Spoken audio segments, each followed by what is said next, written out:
அட இந்த புதினாவுக்கா நம்ம இவ்வளோ காசு வேஸ்ட் பண்ணி வாரம் கடையில் வாங்கிட்டு இருந்தோம்னு தோணுதுங்க வீட்டில் வளர்க்க ஆரம்பித்த பிறகு.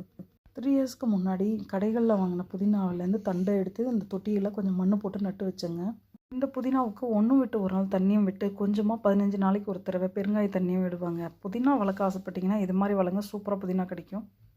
எக் பிரியாணி பண்ண போகிறேங்க. ஒரு மிக்ஸி ஜாரில் கொஞ்சமாக பூண்டு, இஞ்சி, கொஞ்சம் மல்லித்தழை, பச்சை மிளகா, புதினா எல்லாத்தையும் போட்டு அரைச்சி எடுத்துக்கிறேன். ஒரு குக்கரை வச்சு குக்கர் சூடானதும் கொஞ்சமாக பட்டை கிராம்பு தாளிச்சிட்டு கட் பண்ணி வச்சுருக்க பெரிய வெங்காயத்தையும் தாளிச்சிக்கிறேன். கூடவே கொஞ்சம் மஞ்சப்பொடி, ரெட் சில்லி பவுடர் போட்டு வதக்கிட்டு அரைச்ச பேஸ்ட்டையும் உப்பும் சேர்த்து போட்டு வதக்கிட்டு கொஞ்சமாக கட் பண்ணி வச்சுருக்க தக்காளி, பச்சை மிளகாயும் வதக்கிக்கிறேன். கொஞ்சமாக பிரியாணி மசாலா, கொஞ்சம் தயிர் அதையும் போட்டுட்டு 2 கப்பு ஊற வச்ச பாஸ்மதி ரைஸையும் சேர்த்துட்டு 4 கப்பு தண்ணி விட்டு குக்கரை மூடி வச்சு 3 விசில் விட்டு எடுத்தால் சூப்பராக பிரியாணி ரெடிங்க. கூடவே முட்டையும் அவிச்சு எடுத்துக்கிட்டேங்க. புதினாவுக்காக மணி எதுவும் லாஸ் பண்ணுறது இல்லைங்க. வீட்டில் இருக்க புதினாவை வச்சு பிரியாணி